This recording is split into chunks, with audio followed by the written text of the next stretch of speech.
Sallallahu ala Muhammad, Sallallahu alaihi wasallam, Sallallahu ala Muhammad, Sallallahu alaihi wasallam. Assalamualaikum warahmatullahi wabarakatuh. Waalaikumsalam warahmatullahi wabarakatuh. Alhamdulillahirabbil alamin wa bihi nasta'inu ala umuri dunya waddin wassalatu wassalamu alal asrofil anbiya'i wal mursalin sayyidina wa maulana Muhammadin wa ala alihi wa sahbihi ajmain. Rabbi shrahli sadri wa yassirli amri wahlul 'uqdatam lisani yafqahu qawli. Amma ba'du. Puji syukur kehadirat Allah Subhanahu wa Ta'ala yang telah melimpahkan rahmat, taufik, hidayah, dan inayahnya kepada kita semua. Sehingga pada pagi ini kita masih bisa mengikuti kajian subuh pada episode yang ke-271. Dan tak lupa kita panjatkan sholawat dan salam kepada baginda Nabi Muhammad Sallallahu Alaihi Wasallam beserta keluarganya, para sahabatnya, dan para pengikutnya yang tetap setia. Baiklah Bapak Ibu, pada kajian subuh pagi ini dengan mengambil tema hikmah saintifik sholat khusyuk yang seorang muslim, hikmah saintifik sholat khusyuk seorang muslim, dengan narasumber Bapak Dr. Ahmad Sobrun Jamil MSI. Beliau adalah dosen Universitas Muhammadiyah Malang. Baiklah, untuk menyingkat waktu, kita mulai acara ini dengan tilawah dan sehari tilawah yang akan dibawakan seharusnya Ibu Inon Larasati, karena beliau belum hadir. Monggo Pak Endri untuk membacakan tilawah Al-Quran surat Al-Baqarah ayat 45 sampai dengan 46. Baik, Monggo Pak Endri. saya menggantikan tilawah yang harusnya dilakukan oleh Ibu Inon.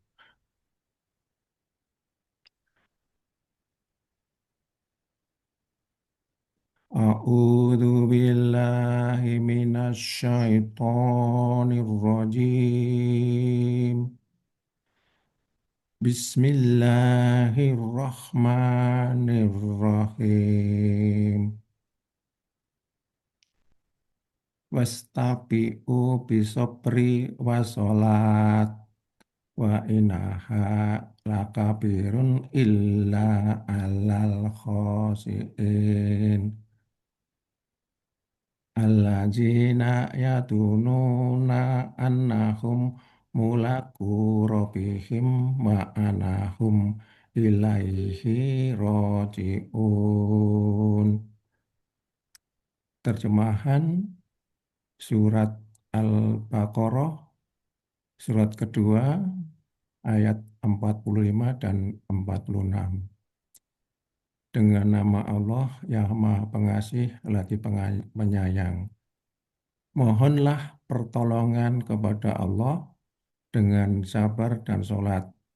Sesungguhnya sholat itu benar-benar berat kecuali bagi orang-orang yang khusyuk, yaitu orang-orang yang meyakini bahwa mereka akan menemui Tuhannya dan hanya kepadanya lah mereka kembali. Shadaqallahul adzim. Assalamualaikum warahmatullahi wabarakatuh. Waalaikumsalam warahmatullahi wabarakatuh. Terima kasih Pak Endri. Demikian tadi pembacaan ayat suci Al-Quran surat Al-Baqarah ayat 46 sampai 46. Semoga Allah Subhanahu wa Ta'ala senantiasa memberikan pahala bagi pembaca maupun yang telah mendengarkannya.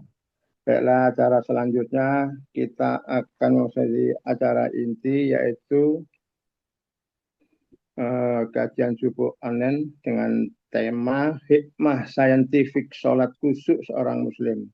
Tema yang sungguh sangat menarik, saintifik dikaitkan dengan sholat khusyuk, dengan narasumber Bapak Dr. Ahmad Sobrun Jamil. Beliau adalah dosen di Universitas Muhammadiyah Malang. Untuk mempersingkat waktu, mohon Pak, monggo waktunya kami persilakan kepada Pak Ustadz. Assalamualaikum warahmatullahi wabarakatuh. Waalaikumsalam Waalaikumsalam warahmatullahi warahmatullahi wabarakatuh. Alhamdulillah, alhamdulillah, alladzi nahmaduhu wa nasta'inuhu wa nastaghfiruh wa na'udzu billahi min syururi anfusina wa min sayyiati a'malina. Man yahdihillahu fala mudilla lahu wa man yudlil fala hadiya lahu. Asyhadu an la ilaha illallah wahdahu la syarika lahu wa asyhadu anna Muhammadan abduhu wa rasuluh la nabiyya ba'dah. Allahumma salli wa sallim wa barik ala nabiyina Muhammad wa ala alihi wa sahbihi wa man tabi'ahum bi ihsanin ila yaumiddin. Qala Allah Ta'ala fil Qur'anil Karim, ya ayyuhalladzina amanu taqullaha haqqa tuqatih wa la tamutunna illa wa antum muslimun. Amma ba'du. Bapak dan ibu-ibu yang dirahmati Allah, alhamdulillah kita bisa bertemu kembali untuk bersama-sama ngaji bareng, menambah bekal untuk perjalanan panjang kita menuju alam keabadian.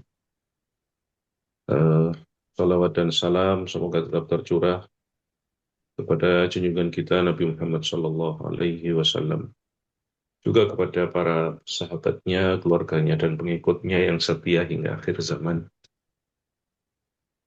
Ibu bapak yang kami hormati, kali ini kita akan menyampaikan materi tentang pengaruh sholat atau hikmah saintifik sholat, ya, yang dikaitkan dengan kesehatan. Yang pertama, kita bersama-sama merenung bahwa Allah Subhanahu wa Ta'ala menurunkan Al-Quran pada kita semua sebagai petunjuk, ya. Syariatnya itu pasti punya kemaslahatan, bermanfaat. Di antaranya adalah yang ada di dalam surat Yunus ayat ke-57, sebagaimana ada di dalam layar, pada layar Bapak Ibu.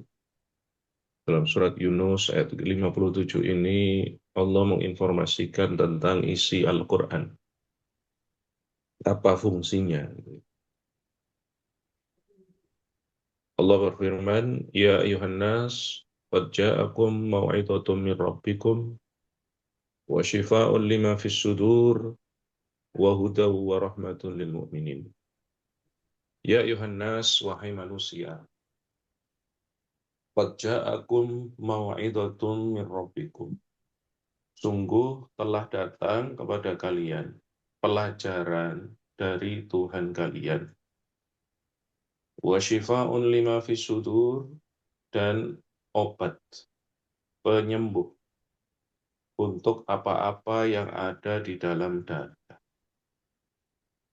Jadi Al-Quran adalah pelajaran yang diberikan oleh Allah Subhanahu wa Ta'ala, bentuk pengajaran yang Allah berikan kepada kita sebagai hamba.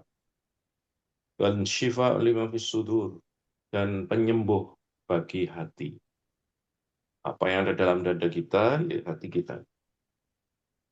Wa hudaw wa rahmatun lil mu'minin, dan petunjuk serta rahmat Allah bagi orang-orang beriman. Jadi Al-Quran isinya pelajaran, obat, petunjuk, dan rahmat. Isi Al-Quran tentu saja isinya adalah perintah, larangan, gitu ya. Kisah-kisah umat terdahulu. Yang semuanya itu fungsinya ternyata untuk pelajaran, untuk kesembuhan kita dari berbagai penyakit, termasuk penyakit yang ada di dalam dada, serta rahmat bagi orang-orang beriman.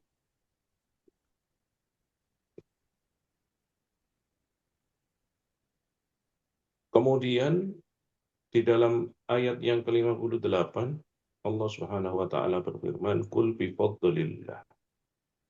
Katakanlah wahai Muhammad, dengan karunia Allah, wa bi rahmatihi, dan dengan karunia-Nya. Fa bidzalika falyafrahu, hendaknya kalian bergembira. Jadi yang ayat 57 tadi Allah Ta'ala menyampaikan bahwa Al-Quran itu isinya pelajaran, obat hati, dan seterusnya tadi. Itu kita disuruh bergembira dengan itu. Termasuk gembira dalam melaksanakan perintahnya. Dan dengan sukarela menjauhi larangan. Dan itulah yang nanti berdampak pada diri kita. Termasuk nikmat sehat. Ya. Jamaah rahimakumullah. Nah, sekarang definisi sehat sendiri itu apa? Jadi kalau kita kaitkan antara sholat dengan kesehatan, kita lihat dulu definisinya. Menurut Badan Kesehatan Dunia, sehat itu keadaan sejahtera secara fisik, jiwa, sosial, dan ekonomi. Kenapa jiwa ini saya beri huruf yang beda? Ya karena kesehatan sering hanya dilihat dari aspek fisik. Mungkin sebagian melihat secara sehat secara sosial atau sehat secara finansial, tapi sering lupa dengan sehat secara jiwa. Padahal jiwa ini, jiwa yang sehat, itu akan berefek pada jasad atau fisik yang sehat. Nah, sehat apa hubungannya dengan kebutuhan spiritual? Apa kebutuhan spiritual? Kebutuhan spiritual itu kebutuhan jiwa tiap manusia untuk terhubung dengan Tuhan.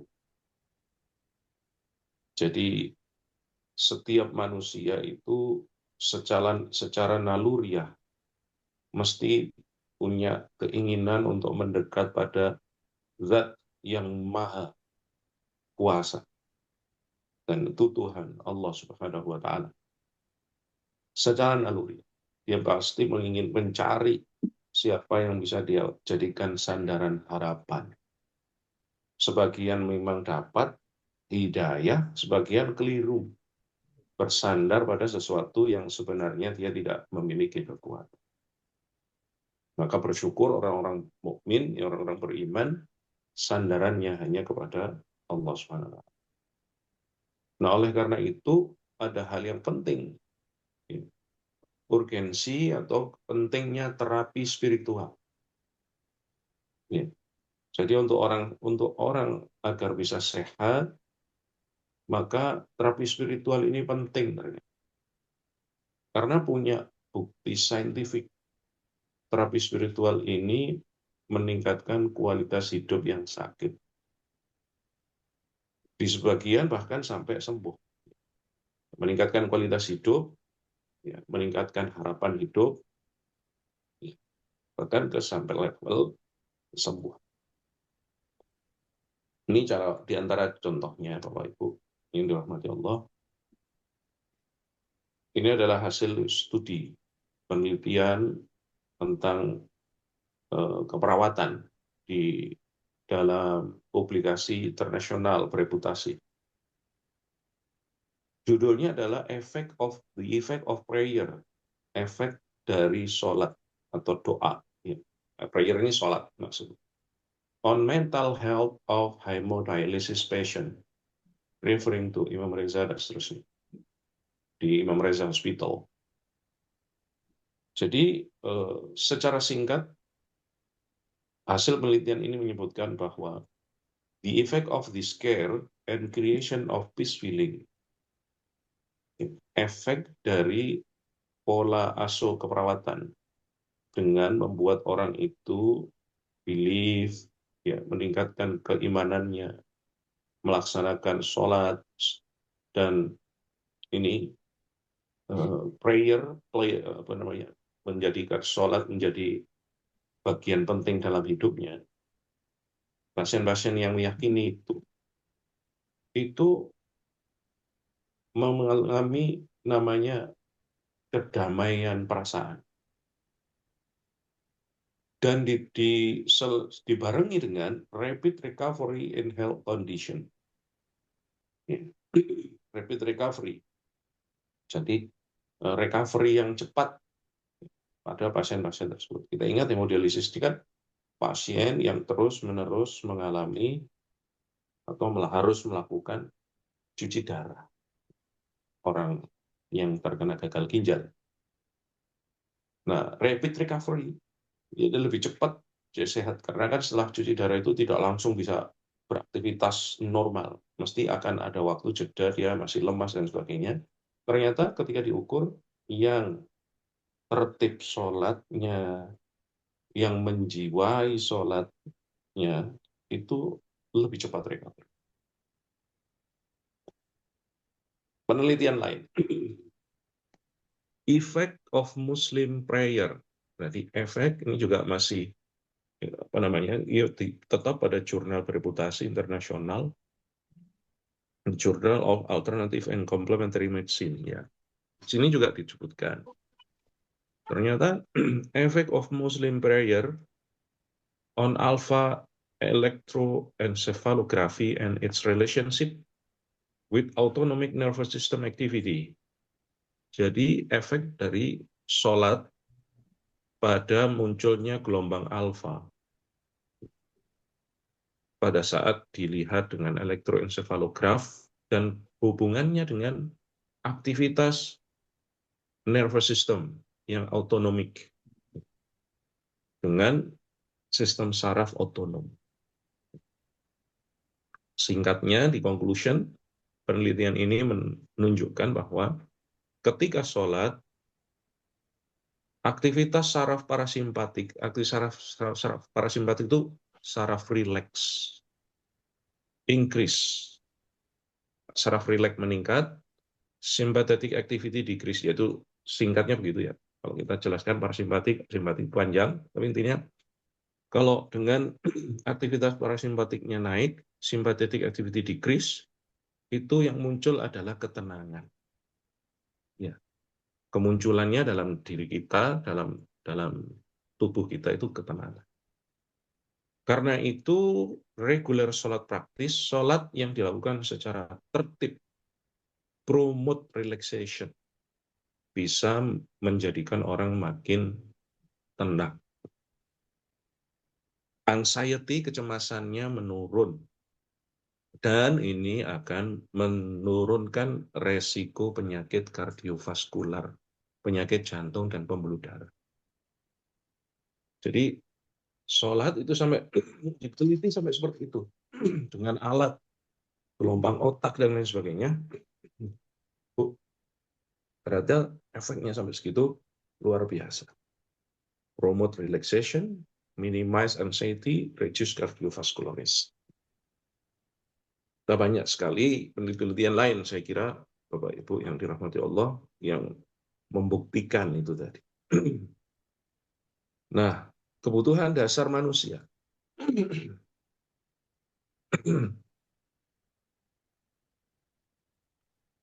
Ya, dari penelitian-penelitian tadi itu, kita semakin paham dan tahu bahwa kebutuhan dasar manusia atau kebutuhan dasar orang yang lagi sakit, ya, itu tidak hanya secara biologis terpenuhi, makannya, minumnya, obat-obatan, yang punya aktivitas farmakologis dalam tubuhnya, secara psikologis oke, sosiologis oke, tapi juga ada spiritual. Ini yang penting. Ya. Namun ternyata ada masalah di sini. Kebutuhan spiritual sering terabaikan. Sehingga ya banyak yang melakukan terapi, misalkan untuk orang berobat, kepingin sembuh tapi lupa dengan upaya untuk menyehatkan jiwanya. Itu lupa dengan itu. Salah satu di antara contohnya ini, Bapak Ibu. Kepingin sehat, tapi orang sholat. Ini survei persentase orang sholat di Indonesia dari Avara Riset tahun 2019. Nomor 1 yang 2% itu adalah orang yang selalu jamaah. 2% saja dari seluruh populasi orang Muslim yang disurvei. Ya, mungkin menggambarkan surveinya insya Allah ini valid lah. Hanya 2% yang jamaah rutin. Yang sering jamaah, 5 waktu rutin itu 2%. Yang tidak 5 waktu tapi berupaya 5 waktu, 7,7%. Yang sholatnya tetap rutin walaupun jamaah kadang-kadang 29%. Jadi ini ternyata nggak sampai 40% atau 40%. 60%-nya orang Indonesia Muslim itu ternyata ya sholatnya bolong-bolong, kadang-kadang sholat atau bahkan nggak sholat sama sekali, padahal Muslim. Ya, ini kan masalah. Sehingga bagaimana dia untuk sembuh secara lahir batin itu menjadi PR kita bersama, beritahu ya, kalau kepingin sehat tidak hanya didekati dari aspek fisik saja, tapi sholatnya dibetulkan. Nah, jamaah rahimakumullah, nah sekarang kaidahnya atau prinsip dasarnya di dalam Islam, bahwa Allah Subhanahu wa Ta'ala kalau memerintahkan sesuatu mesti ada manfaatnya. Melarang sesuatu mesti ada bahaya di situ sehingga Allah larang.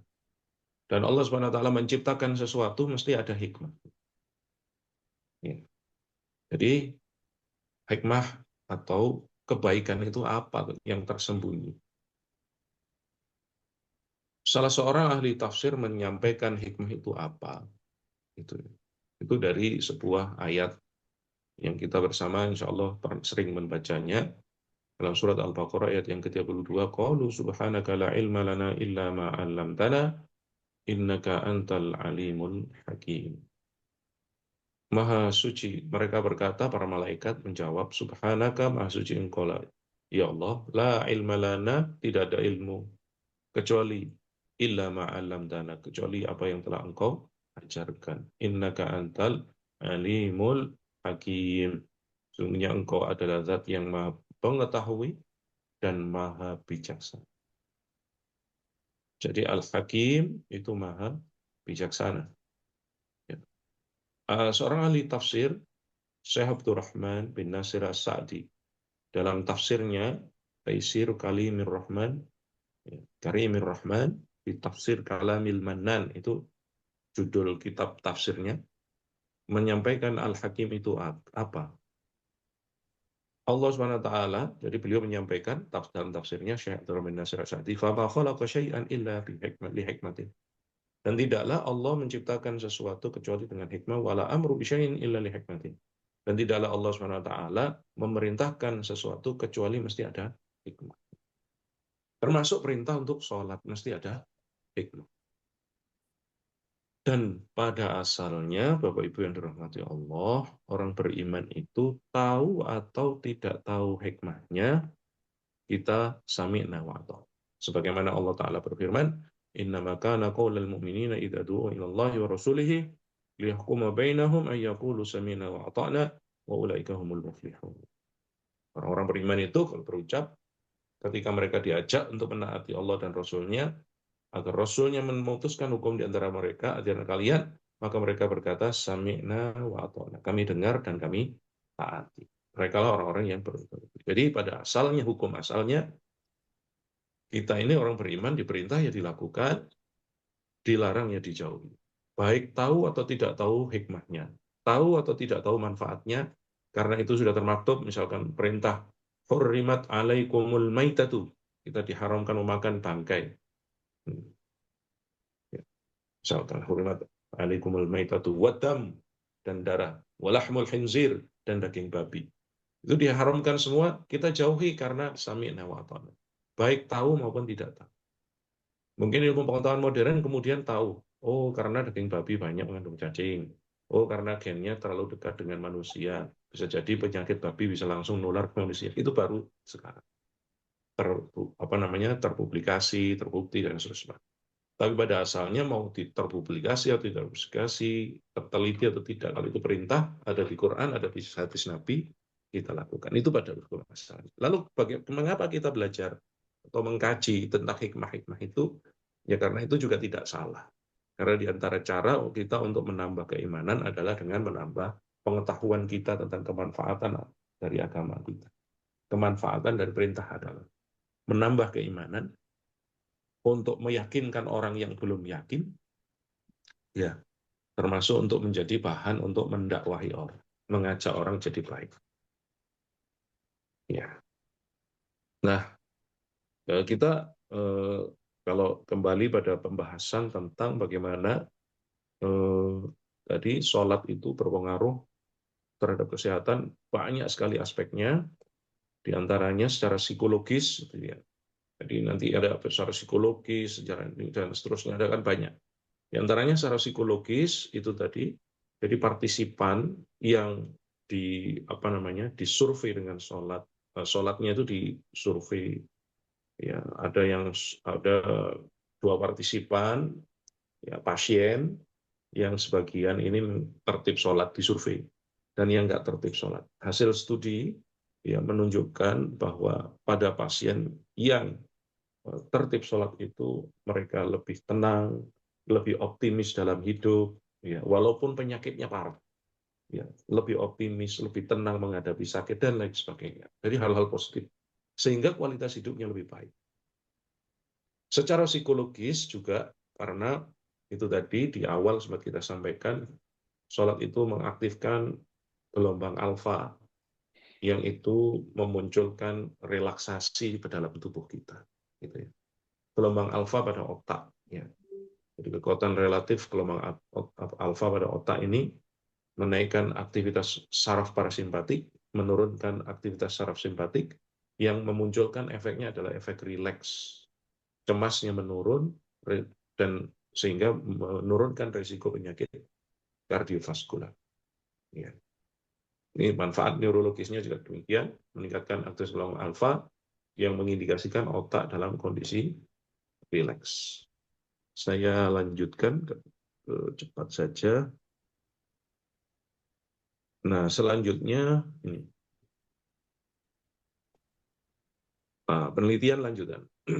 Ada survei yang dilakukan door to door pada 935 orang Arab ya, di Palestina, laki-laki dan perempuan yang usianya di atas 65 tahun. Ya, examining the relationship between the number of praying hour per month during midlife and cognitive function. Yang dicek, yang dipelajari dari para responden 925 orang ini adalah lama waktu mereka sholat ketika mereka usia sudah lebih dari ini midlife ya. Ketika sudah mulai sepuh, lama waktu sholatnya kemudian dibandingkan dengan cognitive function, fungsi otaknya. Dan diketahui bahwa orang yang sholatnya lebih lama, cognitive function-nya lebih bagus. Jadi ini kualitas sholat itu, ya sholatnya tumakninah, sholatnya dilakukan dengan tenang, tidak terburu-buru, itu membuat ya. The study found that prayer during midlife significantly reduces the likelihood of mild cognitive impairment. Jadi sholat yang tertib hingga berbahaya menurunkan resiko pikun, resiko Alzheimer, dan penyakit kognitif lainnya. Ini di studi yang dilakukan di Palestina. Dan selanjutnya, ini juga diteliti dynamic balance. Orang usia di atas 60 tentang keseimbangan, ya, keseimbangannya. Maksudnya ketika jalan itu kalau cari Malang tutuan tunuk-tunuk atau gimana? Apakah itu ataukah jalannya sih tegap, nah, masih kesenggol gitu, nggak gulingan gitu. Ternyata orang yang jaga sholat, keseimbangan dinamisnya terjaga hingga usia lanjut. Itu yang sholatnya tertib, yang sholatnya tumaninah, yaitu yang mendapati demikian. Secara kardiovaskular itu tadi, sholat itu tadi kan membuat jadi tenang sehingga heart rate and blood pressure itu lebih cenderung lebih rendah. Dan ini berbeda dengan orang yang hanya sekedar gerak-gerak saja ketika sholat. Artinya tidak khusyuk dalam sholat. Kalau khusyuk sholatnya, bacaannya dia mengerti, dianggap dan memang dia berupaya. Ini menganggap bahwa dia sedang menghadap Allah, berkomunikasi dengan Allah. Itu kan orang khusyuk itu kan begitu. Itu ternyata lebih signifikan, itu memiliki beda dibanding orang yang sekedar miming. Namanya miming sholat itu mimicking, alias meniru-niru gerakan saja. Jadi itu. Jadi orang yang hanya sekedar gerak-gerak saja dibanding orang yang bacanya dinikmati, baca doanya dinikmati, itu beda. Ya, ya. Jadi itu jamaah rahimakumullah beberapa hal yang bisa kita sampaikan terkait dari sholat itu tadi. Nah, aku tadi ini saya tambahkan, ya. Jadi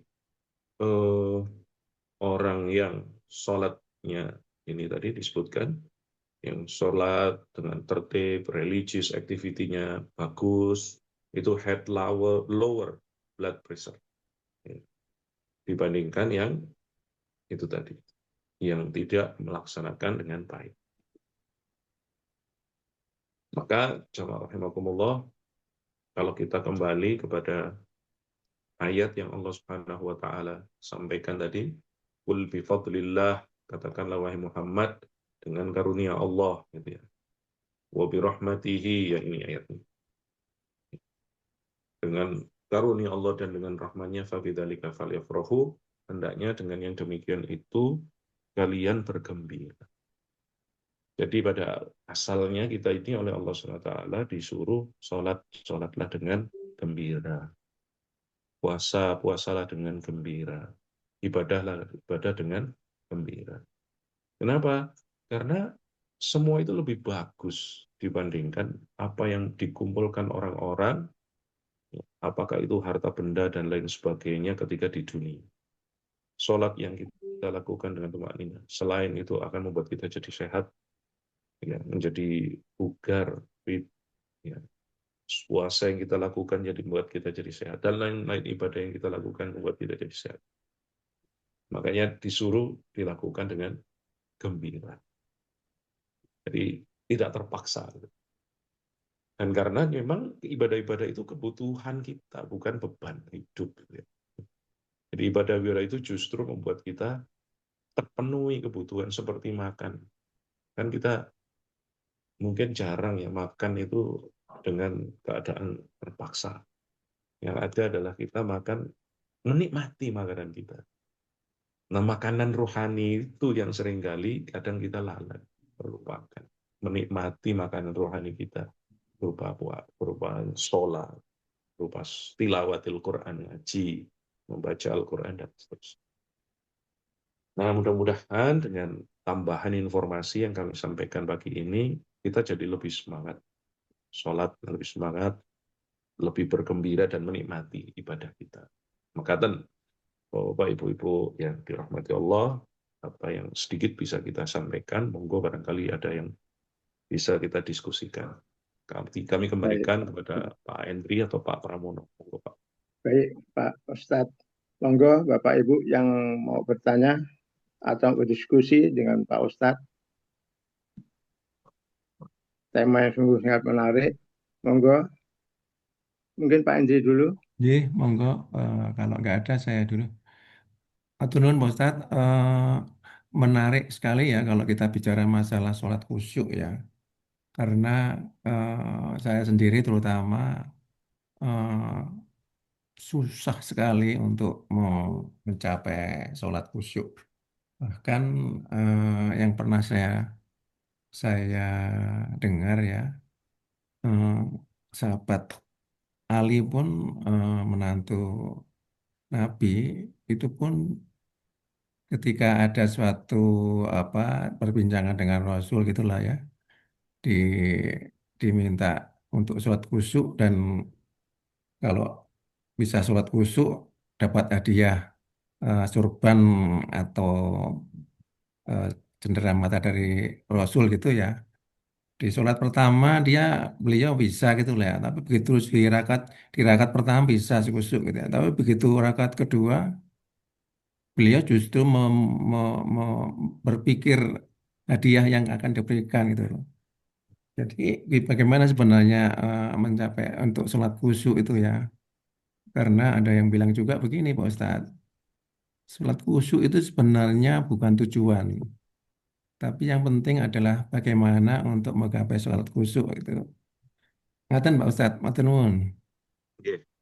Terima kasih Pak Henry pertanyaannya. Jadi memang betul sekali jadi bahwa khusyuk itu adalah sesuatu yang perlu terus diperjuangkan. Karena memang begitu kita itu sholat, mesti ada musuh yang berupaya untuk mengganggu, yaitu setan.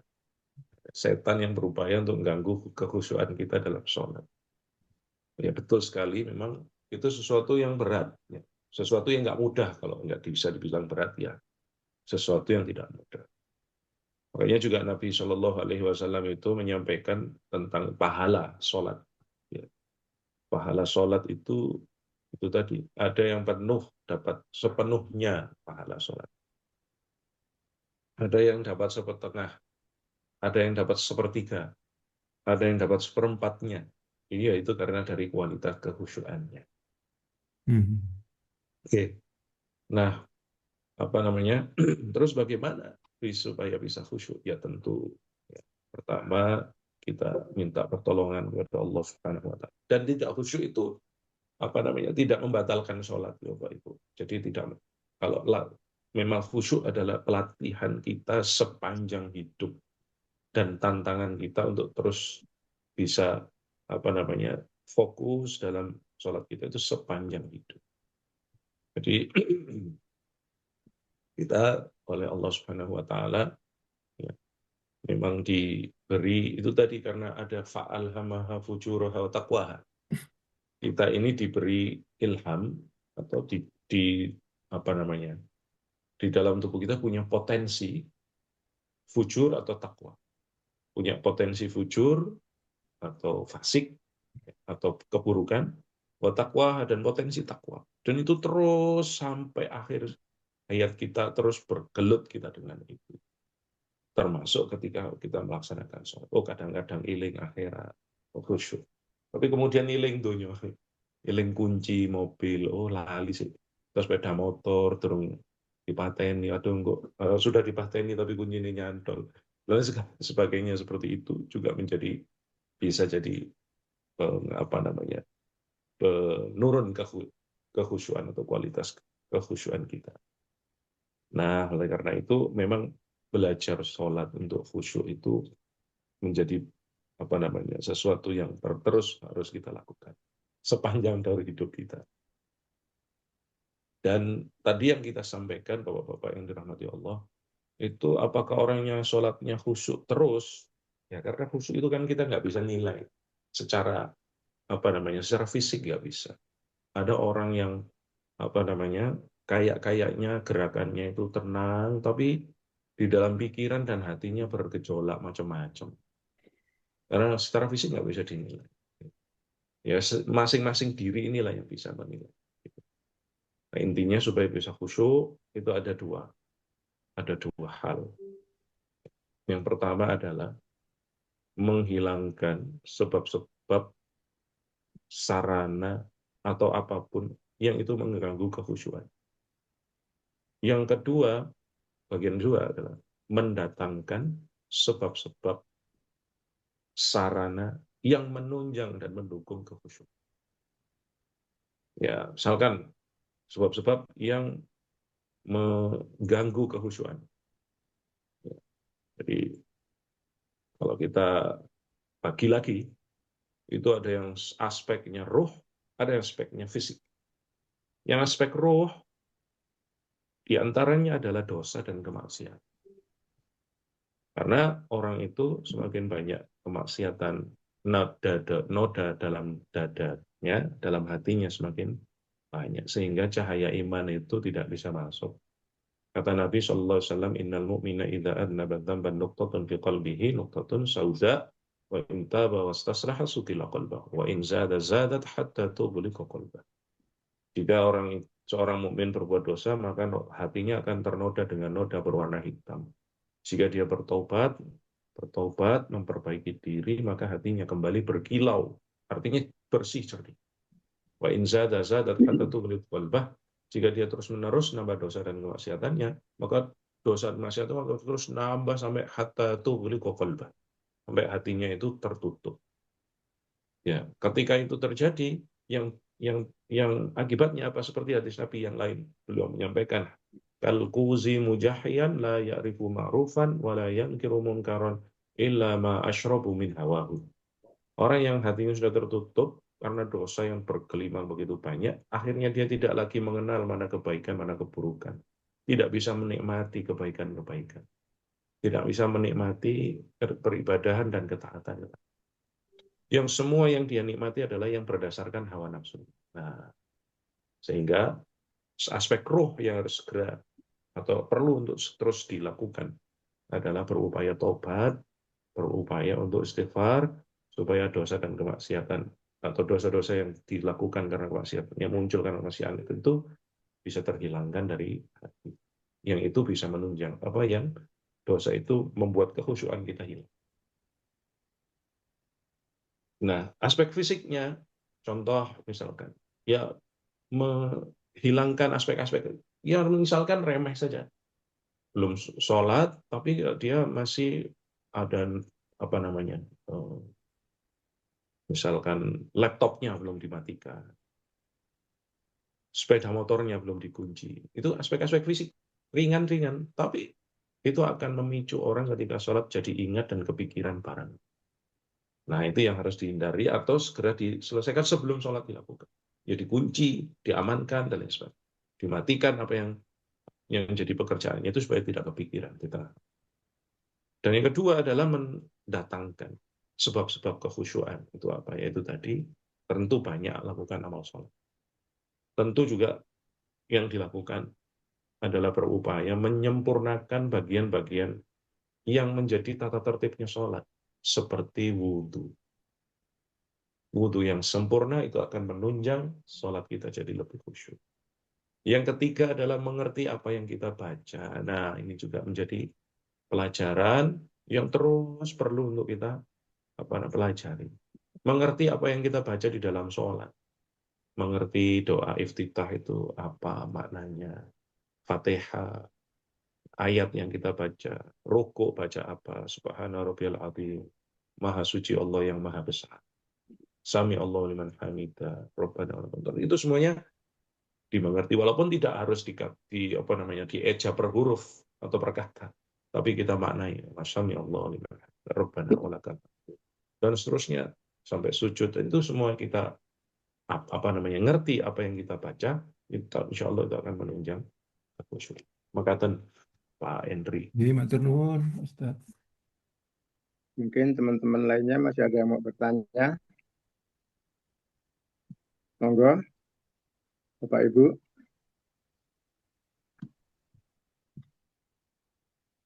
Ustadz sampai jam berapa ya? Ini masih ada waktunya cukup panjang ini. Tapi biasanya jam 6 gitu. Jam 6 ya? Ini mau habis waktunya.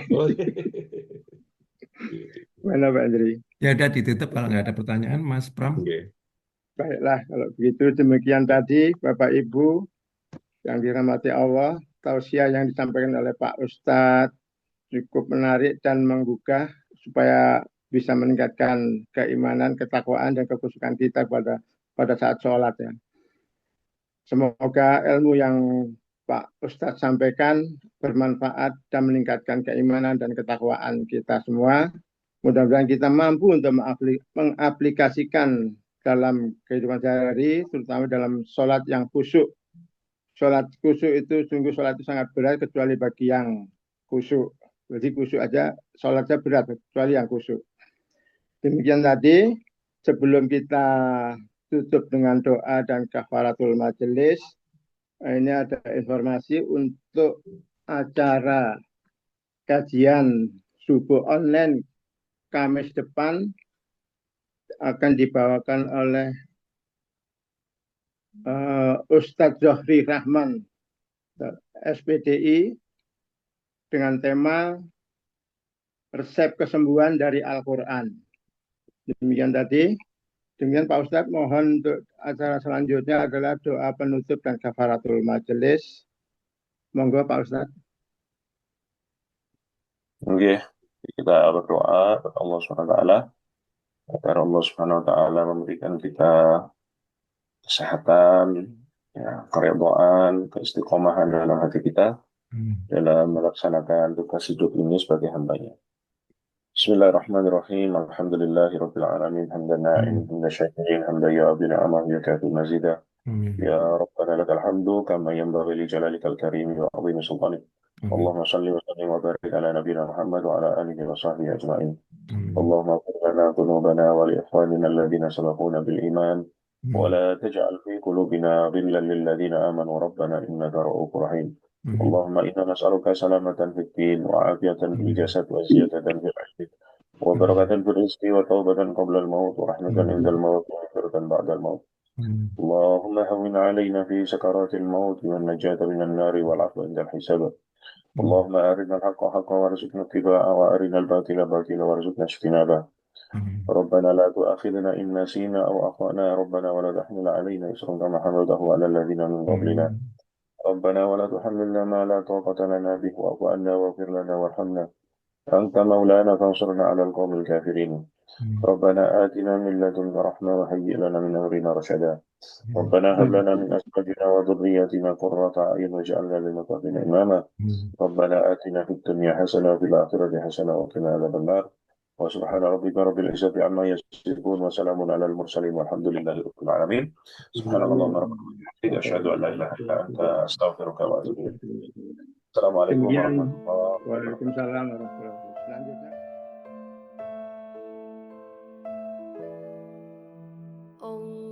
Allahumma rahamna bil Qur'an waj'alhu lana imaman wa nuran wa hudan wa rahmah. Allahumma zakkirna minhu ma nasina wa 'allimna minhu ma jahilna warzuqna tilawatahu ana al-laili wa atrafan nahar waj'alhu lana hujjatan ya rabbal alamin.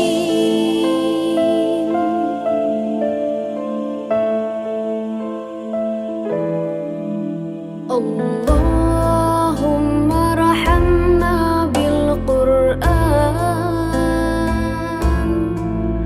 waj'al